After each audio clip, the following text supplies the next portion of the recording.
"Can I sleep in your garage tonight?" Richard flinched. His keys slipped from his hand, clattering against the stone floor. His gaze shot to the garage door. A little girl was huddled in the rain. She couldn't have been more than 7, soaked to the bone. Her hair was matted to her grimy face, and she was clutching an old wooden box. She repeated, her voice a tiny whisper, "I promise I'll be gone by morning." Richard didn't answer right away. He just stood there, staring into the little girl's eyes. It wasn't pity. It was a pang of agonizing recognition. For a moment, he wasn't a successful 4 or 5-year-old man, but an 8-year-old boy again, standing on a porch, watching his father's car disappear into the rain, left to an endless loneliness. It was the same look in her eyes. The look of a child left behind, terrified and with nowhere to go. The icy wall he had built around his heart for so many years seemed to crack. A strange, faint warmth crept into his chest. For the first time in years, he truly felt his heart stir. Forget logic, forget the inconvenience. He just knew he couldn't leave this child out in the rain. "Come inside," he said, his voice hoarse, the words coming out almost as a gruff command. The little girl hesitated, her eyes wide with wariness. This sudden kindness was more frightening than the freezing rain. She looked at his stern face, then at the warm, yellow light spilling from inside the house. After a long moment, she gave a slight, almost imperceptible nod. She stepped across the threshold, timidly and slowly, like a small animal venturing into a strange new world, and she left tiny, muddy footprints on the polished marble floor. He should have been annoyed. His house was always clean, always in order. But he wasn't. Richard just stared silently at the tracks. For the first time in a decade, the vast mansion no longer felt empty. Those dirty footprints had, in a strange way, brought life into the house, and it felt less cold. Richard remained still, his eyes fixed on the muddy footprints on the gleaming floor. They weren't just stains, they were proof that life had just walked in. Then he heard the soft chattering of teeth. He looked up. The little girl was still standing at the threshold, her arms wrapped around herself, shivering uncontrollably, not from fear, but from the cold. Her thin clothes were drenched. "You're going to catch a cold," Richard blurted out, his voice harsher than he intended. "Come, follow me." This time, he didn't wait for her to hesitate. He led the way into the living room. When he flicked on the crystal chandeliers, a vast space was revealed. Lila held her breath. The room was bigger than any place she had ever been. The ceilings were impossibly high, the sofas looked like small beds, and the rug was so thick she felt like her feet would sink into it. She stood frozen at the edge of the rug, not daring to take another step. Richard noticed her hesitation. He looked down at her drenched clothes, then at her pale face. "Wait here," he said, his tone a little softer now. He hurried up the stairs. A few minutes later, he came back down with a white cotton t-shirt and a thick, soft towel. It was the smallest shirt he could find, but on Lila's tiny frame, it still looked like a giant nightgown. He said nothing, simply motioning for her to follow him to another door down the hall. "Get yourself cleaned up. The hot water is on this side," he said, pointing to the gleaming faucet in the enormous bathroom, which featured a brilliant white porcelain tub. He placed the shirt and towel on a nearby stool. "Go ahead." With that, he gently closed the door, leaving her to her privacy. Standing alone in the hallway, listening to the faint sound of running water from within, Richard leaned against the wall and let out a long breath. He had no idea what he was doing, but for the first time in a very long time, he felt like he was doing something that actually mattered. A moment later, the bathroom door creaked open. Lila emerged, looking small and lost, swallowed by Richard's oversized white t-shirt, which hung down almost to her knees. Her damp hair was hastily toweled, clinging to a face now scrubbed clean, revealing pallid skin and large, luminous eyes. Richard, unsure of what to say, simply turned toward the kitchen. "You must be hungry." His kitchen was modern and sterile, all gleaming stainless steel, looking as though it had rarely seen a home-cooked meal. He rummaged through the refrigerator, eventually finding a can of tomato soup and a loaf of bread. He was no cook, but it was the simplest thing he could manage. The click of the gas stove and the clinking of silverware echoed in the house's silence. Soon, a warm aroma filled the kitchen. He placed a steaming bowl of soup and a few slices of crispy toast on the table in front of the little girl, who sat perfectly still. Lila stared at the bowl, then looked up at him, her expression one of disbelief. With trembling hands, she picked up the spoon, dipped it into the soup, and brought it to her lips. The moment the warmth touched her tongue, the dam inside her broke. Tears began to stream down her cheeks, splashing silently into the bowl. But she didn't stop eating. She ate ravenously through her tears, as if she feared the meal might vanish at any moment. To Lila, this wasn't just tomato soup. It was the best meal she'd had after days of hunger and wandering. When she thought Richard wasn't looking, she quickly slipped a slice of bread into the old wooden box she kept beside her, a habit born of scarcity, of hoarding away for an uncertain tomorrow. When she finished, exhaustion finally caught up with her, and her eyelids grew heavy. Richard realized he hadn't even thought about where she would sleep. The guest rooms were too large, too cold. Suddenly, he thought of the perfect place. He led Lila to the library. It was his favorite room in the house, a cozy sanctuary with floor-to-ceiling bookshelves lining every wall. The scent of old paper and wood created a peaceful atmosphere. He gathered the thickest, softest blankets and made a makeshift bed on the long leather sofa. Lila stood in the middle of the room, wide-eyed, gazing up at the endless rows of books around her. She looked so small in the midst of that enormous world of knowledge. Once she was tucked in, she turned to Richard and said in an awe-filled whisper, "I've never slept in a room with so many books before." With that, she closed her eyes and was asleep in moments. Richard stood there for a long time. Lila's simple words echoed in his mind. To him, these books were a given, a part of his life. But to her, they were an impossible magic. He found no sleep that night. He lay awake for hours, thinking about the world she must have come from, and about the emptiness in his own world that he had never truly recognized until tonight. The next morning, Richard woke up on the armchair in his study, a crick in his neck. He hadn't gone to his own bed, choosing instead to watch over the strange little girl sleeping soundly in his library. The morning sun filtered through the windows, casting golden stripes across thousands of books and illuminating Lila's peaceful face. When she woke, the first thing she did was reach for the wooden box beside her, as if to make sure it was still there. Seeing Richard, she flinched slightly, but the raw fear from the night before was gone. After a simple breakfast of cereal and milk, which had taken Richard a surprisingly long time to locate in his seldom-used kitchen, he looked down at Lila's grimy, wrinkled clothes, which he had washed and left to dry overnight. They were flimsy and threadbare. "We need to get you some clothes," Richard declared, his tone as matter-of-fact as if he were closing a business deal. He took Lila to a luxury shopping mall, where everything gleamed and glittered with expensive price tags. Lila was completely overwhelmed. She pressed close to Richard's side, her small hand clutching the hem of his coat as they walked past dazzling displays of lavish clothes and eye-catching toys. In a large toy store, Richard pointed to a row of perfect princess dolls in their boxes. "Which one do you like?" Lila just shook her head timidly. The dolls, with their lifeless smiles and sparkling gowns, seemed to belong to another world, a world she wasn't a part of. They were too new, too perfect. On their way out, as they passed a small charity shop tucked away on a side street, Lila suddenly stopped. She pointed at something in the window display. It was an old leather satchel, its brown surface worn and faded, the straps showing a few cracks, and the brass buckle tarnished with age. "Can we go look?" she asked in a whisper. Richard frowned. Why this, when he could buy her the newest and the best of anything? But seeing the flicker of genuine excitement in her eyes, he found himself nodding. Inside, Lila went straight to the satchel, hugging it to her chest reverently.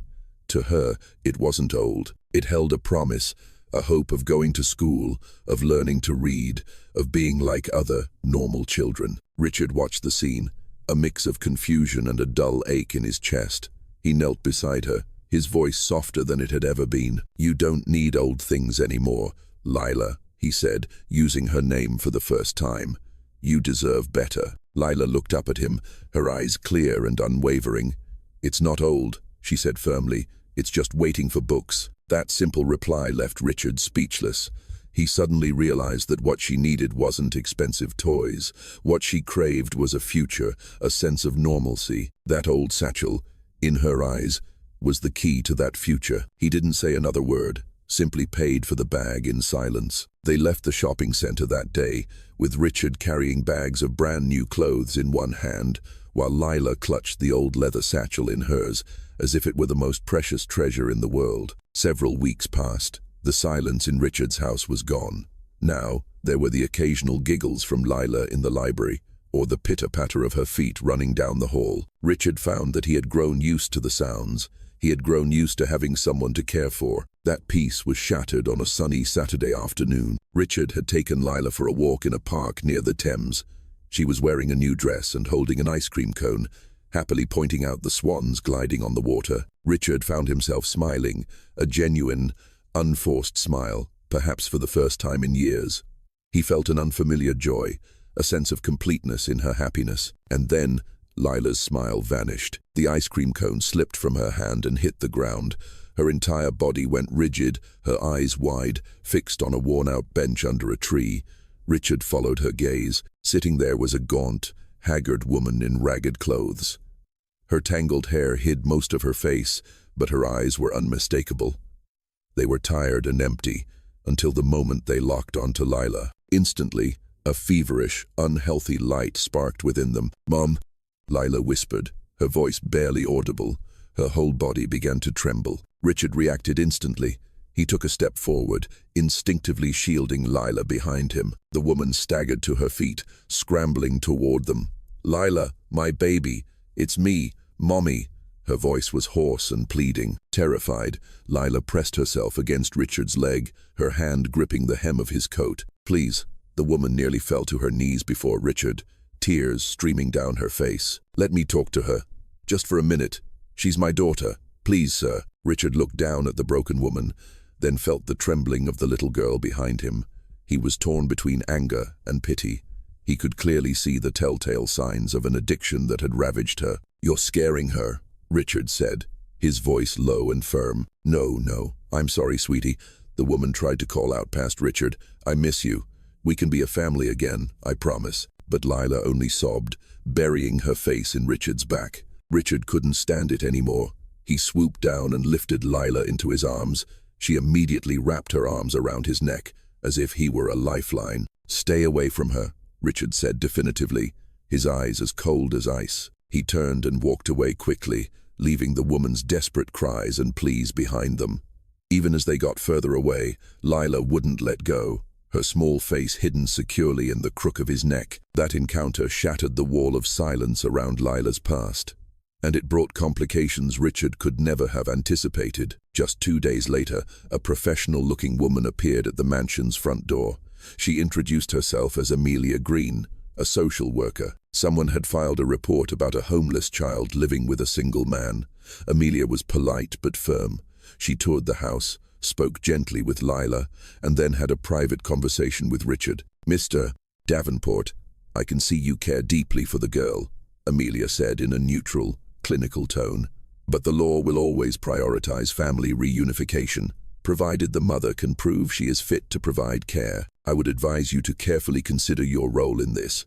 The advice felt like a cold warning. The trouble didn't stop there. Victoria, Richard's older sister, appeared that very evening after catching wind of the rumors. She swept into the house like a hurricane, her sharp eyes landing on the frightened child hiding behind her brother. "What in God's name are you doing, Richard?" Victoria hissed once they were in private. "What if the press gets wind of this? A single tycoon with a homeless child of unknown origin. They'll tear our family's reputation to shreds." Richard felt cornered, pressured by the law and by his own family. But when he looked at Lila, all those warnings faded into meaninglessness. He just knew he couldn't lose her. But the one in the most torment was Lila. Her mother's promise, however empty, had planted a toxic seed of hope in her heart. A family again. Those 2 words were what she craved more than anything, and her mother exploited that. She found ways to approach Lila secretly over the back garden fence, whispering promises of a new life, just the 2 of them, with no strangers involved. One afternoon, while Richard was busy with calls from his lawyers, he noticed the house was eerily quiet. He called Lila's name, but there was no answer. His gut told him something was terribly wrong. He raced up to her room. It was empty. And the sight that made his heart stop was that the old wooden box was gone, too. He understood instantly. Lila had left willingly. Richard bolted from the house, his heart hammering against his ribs. He drove frantically through the streets, his mind racing, trying to guess where they could have gone. Then a thought struck him: Westminster Bridge. It was a place he and Lila often walked, where she loved to watch the boats on the river. A public place, crowded, easy to get lost in. As his car screeched to a halt near the bridge, he saw them. The mother was clutching Lila's hand, practically dragging her through the thick crowd. Lila kept looking back over her shoulder, her face streaked with tears, a look of regret and fear etched upon it. Just then, to avoid a cyclist, the mother yanked Lila backward, stepping straight into the street. A red double-decker bus was bearing down on them. The blare of a horn split the air. Screams erupted from the pedestrians. Time seemed to freeze. Richard didn't think. He just acted. He threw the car door open and shot out like a bullet. In the split second before the bus was inches from Lila, Richard reached them. With all his might, he wrapped his arms around both mother and child in an iron grip, yanking them backward onto the sidewalk. The bus roared past, the rush of wind whipping their faces. For a second, everything went silent, before Lila's sobs broke the stillness. Richard was sprawled on the cold pavement, his arms still locked around Lila, shielding her from the impact. The surrounding sounds, the horn, the screams faded into a dull roar. All he could hear was his own ragged breathing and the frantic hammering of his heart. Lila's mother lay crumpled beside them, her face ashen with terror, but Lila scrambled out of her mother's grasp. She turned and threw herself into Richard's arms, her small hands clinging to his neck. She sobbed, hot tears soaking his shirt. I'm sorry, she choked out. Then, through her tears, she looked up, meeting his eyes with a heart-wrenching mixture of courage and clarity. I wanted to believe, Mom, she admitted, her voice broken but clear. But I know, you're the only one who really protects me. That sentence, coming from a child who had just cheated death, held more weight than any contract, more power than any promise. It was a choice. It was absolute trust. Richard held Lila tighter. He could feel not only her small, trembling body, but also a profound, powerful bond being forged in that life or death moment. And suddenly, he understood. All this time, he had thought he was saving a child. He was wrong. It was Lila who, with her existence, with her trust, had saved him. She had pulled him from the empty, meaningless, and cold life he had imprisoned himself in. He hadn't just saved a life. He had found his own soul again. 6 weeks later, silence was a permanent exile from the Davenport mansion. The vast space was no longer cold but filled with the sounds of life. The clumsy, charming piano notes from the living room, the rustle of pages turning in the library, and Lila's giggles as she told Richard about her first day of school. The old leather satchel was now stuffed with books and crayon drawings. Lila was healthy, happy, and for the first time in her life, she had a place to truly call home. The legal battle finally came to an end. In court, after hearing testimony from Amelia Green and witnessing the undeniable bond between the two, the judge awarded full custody of Lila to Richard. Her biological mother, with the help of social services, was admitted to a rehabilitation center to begin her own long journey. As the judge's gavel fell, ending the proceedings, Lila turned to the man who had saved her. She didn't say Mr. Davenport. Instead, another word, simple and sacred, escaped her lips. Dad. Richard froze. The world seemed to stop turning. He, a man who had spent his life dealing in numbers and financial transactions, felt a single, hot tear trace a path down his cheek for the first time. This bond, sealed not with ink but with the heart, was more valuable than any fortune he had ever amassed. Beside him, Victoria said nothing, simply placing a quiet hand on her brother's shoulder. It was a gesture of acceptance, of support.